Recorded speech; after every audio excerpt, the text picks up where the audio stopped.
नमस्कार दोस्तों, कैसे हैं आप लोग? फिर से मैं हाजिर हुआ हूँ एक न्यू आईपीओ लेकर। और पिछले दिनों में एनएसडीएल का आईपीओ लिस्टिंग हुआ था। और भी बहुत सारे आईपीओ लिस्टिंग हुआ और मैंने जिस तरीके से आपको बताया था कि लिस्टिंग गेन कितने परसेंटेज तक मतलब हो सकता है, उसी तरीके से लिस्टिंग गेन देखने को मिला। अगर आपने मेरी वीडियो जाकर नहीं देखा तो अभी जाकर देख लीजिएगा। मैंने जिस तरीके से परसेंटेज बताया था, उसी के आसपास आपको परसेंटेज ओपनिंग देखने को मिला। क्योंकि मैंने आपको हर वीडियो में यही बताता हूँ कि कौन सा कंपनी मेरे लिए बेस्ट लग रहा है, कौन सा कंपनी मेरे लिए ठीक नहीं लग रहा है, तो उसके ऊपर मैं अवॉइड कर रहा हूँ। वो आप वीडियो के माध्यम से देख सकते हैं। देखिए, यहाँ पे कोई मैं रिकमेंडेशन नहीं कर रहा हूँ, आपको मैं ये समझाने का कोशिश कर रहा हूँ। आप सारी चीज़ों को ध्यान से देखेंगे, जो डेटा मैं आपको बताऊंगा, उस डेटा को अगर ध्यान से देखेंगे तो आपको पता चलेगा कि किसके ऊपर काम करना है, किसके ऊपर करना नहीं है। तो देखिए, आज की जो कंपनी है जिसका नाम है ऑल टाइम प्लास्टिक लिमिटेड। तो बेसिकली ये 1971 की कंपनी है, बहुत पुराना कंपनी है। तो ये इंडिया की एक ऐसे कंपनी है जो स्पेशलाइजेशन मतलब स्पेशलाइजिंग है मैन्युफैक्चरिंग। आप देख सकते हैं प्लास्टिक हाउसवेयर प्रोडक्ट्स। तो हाउसवेयर प्रोडक्ट्स के ऊपर कंपनी प्लास्टिक के ऊपर काम करते हैं। कंपनी के देखिए ऑल टाइम्स ब्रांडेड प्रोडक्ट है और बी टू सी कस्टमर के बेसिस में काम करते हैं। मतलब सीधा सीधा business to customer and business to business दोनों लेवल में कंपनी काम करते हैं। तो कंपनी के जो प्रोडक्ट है, उस प्रोडक्ट देखा जाए तो यहाँ पे अलग अलग कैटेगरीज के प्रोडक्ट यहाँ पे देख सकते हैं। और कंपनी बाथरूम्स के जो मतलब प्रोडक्ट्स है वो भी बनाते हैं, क्लीनिंग इक्विपमेंट्स भी बनाते हैं, किचनवेयर भी बनाते हैं, साथ ही साथ चाइल्ड फ्रेंडली जो है वो भी मतलब बाकी जो प्रोडक्ट्स है वो भी कंपनी बनाते हैं। तो कंपनी के टोटल 38 डिस्ट्रीब्यूटर नेटवर्क है और 22 मॉडर्न मतलब ट्रेड रिटेलर्स है। और साथ ही साथ 23 स्टेट्स में कंपनी काम कर रहा है और ऑल ओवर इंडिया में। तो बेसिकली कंपनी के एक बिजनेस के मॉडल के हिसाब से मैं एक बार वेबसाइट आपको वेरीफाई कराऊंगा, वेबसाइट एक बार चेक कराऊंगा कि कंपनी काम कौन सा कर रहा है। चलो एक बार वो भी मैं आपको दिखा देता हूँ। तो आप देख सकते हैं कंपनी के जो ऑल टाइम प्रोडक्ट है उस बेसिस में कंपनी का जो मतलब यहाँ पे डिटेल्स है वो यहाँ पे चेकआउट कर सकते हैं। कंपनी की वेबसाइट में जाकर आप विजिट करके सारे डिटेल्स को चेक कर सकते हैं। कंपनी कितने माइलस्टोन अचीव किया है वो भी यहाँ पे बताया जा रहा है। कंपनी का प्रोडक्ट क्या है, कंपनी का आइटम्स क्या है, देखिए कंपनी खुद ही बता रहा है कंपनी का प्रोडक्ट कहाँ कहाँ पे यूज किया जा रहा है। तो सारे डिटेल्स मैंने आपके साथ इसीलिए शेयर करता हूँ क्योंकि देखिए ये सारी चीज जानना बहुत जरूरी है। क्योंकि किसी भी कंपनी के प्रोडक्ट के बारे में जानना बहुत इंपॉर्टेंस इसीलिए होता है क्योंकि प्रोडक्ट के ऊपर डिपेंड करके कंपनी आगे बढ़ सकते हैं, कंपनी के प्रोडक्ट के ऊपर डिपेंड करके कंपनी का ट्रेंडिंग हो सकते हैं। चलो कंपनी के बाकी डिटेल्स देख लेते हैं। कंपनी के बाकी डिटेल्स के हिसाब से कंपनी के टोटल कितने एम्प्लॉय है, 690 एम्प्लॉयज है। और बाकी 1589 पर्सन है जो वर्किंग कर रहे हैं इस कंपनी के साथ एज ए लेबर के हिसाब से। तो कंपनी के जो कस्टमर है उनमें सबसे बड़े कस्टमर है एक आइकिया। तो आइकिया इसका सबसे बड़े कस्टमर है। उसके बाद मतलब एस्दा इसका कस्टमर है। उसके बाद आप देख सकते हैं मिचेल्स इसका कस्टमर है, टेस्को इसका कस्टमर है, इंडियन रिटेल इसका कस्टमर है। मतलब कस्टमर बेस भी स्ट्रांग है। जो लग्जरीज ब्रांड यूज करते हैं उसी के बेसिस में। अभी कंपनी के फाइनेंशियल डिटेल्स के बारे में बात करें, सबसे पहले देखिए रेवेन्यू कंपनी 8% के हिसाब से ग्रोथ कर रहा है। और पेट मार्जिन जो प्रॉफिट अर्निंग टैक्स है वो 6% के हिसाब से। तो मुझे यहाँ पे थोड़ा सा वीकनेस लगा क्योंकि कंपनी का प्रॉफिट मार्जिन उतना खास नहीं बढ़ा। फिर भी देखिए एसेट के मामले में छोटा मोटा एसेट ग्रोथ हुआ। और टोटल जो इनकम है उसके मामले में देखा जाए तो टोटल इनकम 450 करोड़ से 550 करोड़ के आसपास देखने को मिला। अभी देखिए प्रॉफिट आफ्टर टैक्सेस के हिसाब से 28 करोड़ 2023 में था। 2024 में करीबन 55 करोड़, सॉरी 45 करोड़ के आसपास बने।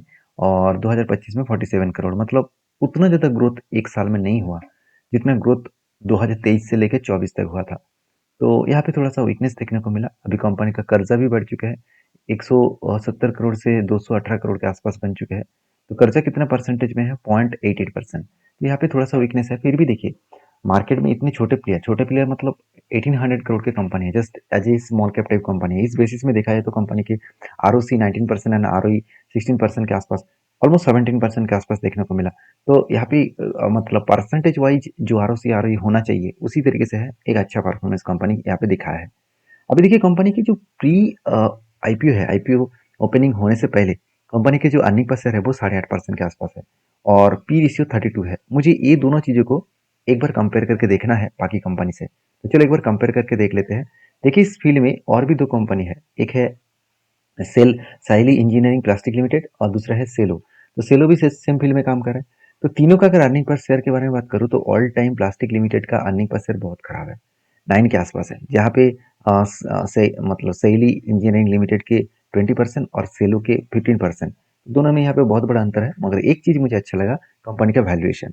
कंपनी के खुद के पी रेशियो है 32 और बाकी इस सेक्टर में दोनों का पी रेशियो है 80 और 40। मतलब एवरेज आप बोल सकते हैं अराउंड अराउंड अगर मैं दोनों को एवरेज करूँ 80 प्लस 40 को अगर मैं एवरेज करूँ और डिवाइड 2 करूँ 60% के आसपास देखने को मिला। मतलब यहाँ पे कंपनी का वैल्यूएशन आधा है, एक सस्ता वैल्यूएशन देखने को मिलेगा। तो शायद इसीलिए कंपनी का अच्छा खासा परफॉर्मेंस होने का चांसेस है। तो फिर भी मैं इसी के ऊपर डिपेंड करके काम नहीं करूंगा, मैं बाकी चीज भी देखूंगा आईपीओ किस लिए लेके आ रहा है। देखिए कंपनी आईपीओ लेके आ रहा है, कंपनी बता रहा है कि इस आईपीओ लेने का मेन मकसद है कंपनी का जो बोरिंग्स है, आउटस्टैंडिंग बोरिंग्स, जो कर्जा आपने देखा 0.88%, उसको कम करने के लिए कंपनी आईपीओ लेके आ रहा है। 143 करोड़ के कर्जा वो मिटाएंगे। तो बेसिकली कंपनी का कर्जा है 218। तो देखा जाए तो 218 से लेकर अगर मैं वन कितना बोला गया था 143 अगर माइनस करूँ 75 करोड़ के आसपास कर्जा आएगा। मतलब यहाँ पे अच्छा खासा कर्जा कम हो जाएगा, 0.50 के बहुत नीचे चला जाएगा। तो अच्छी बात है।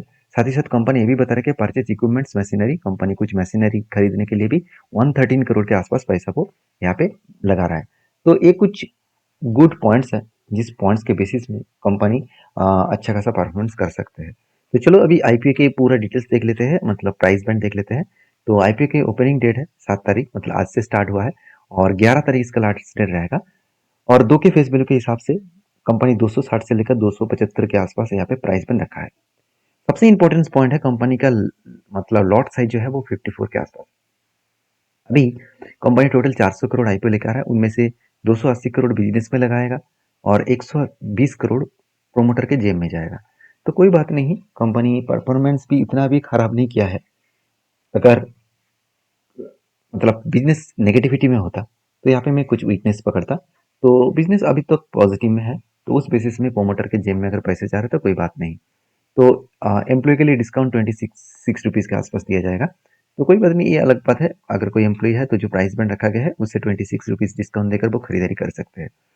तो यहाँ पे देख सकते हैं जो ऑल टाइम प्लास्टिक जो मतलब रिजर्वेशन है, मतलब क्यूआईबी कैटेगरीज का जो इन्वेस्टर है 50% यहाँ पे इन्वेस्ट कर सकते हैं, रिटेल के लिए 35% और एनआई कैटेगरी के लिए 15% वो लोग पैसा लगा सकते हैं। तो यहाँ पे अभी बिडिंग तो आज से हो रहा है, और अभी कंपनी के एक लॉट खरीदारी करने के लिए 14,850 रुपीज़ देना पड़ेगा। टोटल 54 शेयर्स खरीदारी करना होगा एक लॉट में। तो यहाँ तक तो मैं सारे पॉइंट्स आपके साथ शेयर किया हूँ। अभी लास्ट पॉइंट बाकी है, वो है ग्रे मार्केट प्रीमियम। तो एक बार चलो मैं ऑल टाइम के ग्रे मार्केट प्रीमियम एक बार आपके साथ शेयर कर लेता हूँ। इसका ग्रे मार्केट के प्रीमियम क्या बता रहा है? तो देखिए पहले 3 तारीख से लेकर 5 तारीख में कोई भी ग्रे मार्केट प्रीमियम देखने को नहीं मिला था। अभी 6 तारीख को ग्रे मार्केट प्रीमियम देखने को मिला 9%। तो मुझे लगता है अभी जितने सारे आईपीओ आ रहा है तो अच्छा खासा ग्रे मार्केट प्रीमियम देखने को मिल रहा है, लोग इंटरेस्टेड हो रहा है आईपीओ के ऊपर। तो उस बेसिस में अच्छा खासा शायद ग्रे मार्केट प्रीमियम देखने को मिल सकता है। फिर भी मैं कहूँगा कि कंपनी जिस फील्ड में है उस फील्ड में कंपटीशन तो है, और साथ ही साथ बिजनेस मॉडल्स के हिसाब से देखा जाए तो कंपनी जिस तरीके से परफॉर्मेंस कर रहा है, अभी भी कुछ वीकनेस पॉइंट है और कुछ पॉजिटिव पॉइंट भी है। तो मैं लास्ट डे में मतलब 7 तारीख से 7, 8, 9, मतलब इसका लास्ट डे कौन सा है, लास्ट डे एक बार मैं एक बार देख लूँ। लास्ट डे जो है इसका 11 तारीख। तो 11 तारीख इसका लास्ट डेट रहेगा। उस दिन में मैं एक बार आपको चेक करके मुझे मेरे हिसाब से एक बार चेक करके देखना है कि आई ये मार्केट प्रीमियम पॉजिटिव में है कि नहीं है, मतलब अप टेन हो रहा है कि नहीं हो रहा है। अगर 9% से ज़्यादा नीचे आ गया तो मैं इससे अवॉइड करूंगा, अगर उससे ज़्यादा गया तो मैं एक बार चांसेस जरूर लूंगा। तो बाकी मेरे ओपिनियन आपके साथ शेयर किया हो, आपके क्या ओपिनियन है जरूर मुझे कमेंट्स करके बताना। वीडियो अच्छा लगे तो लाइक भी करना। मिलते हैं नेक्स्ट वीडियो में, तब तक के लिए धन्यवाद।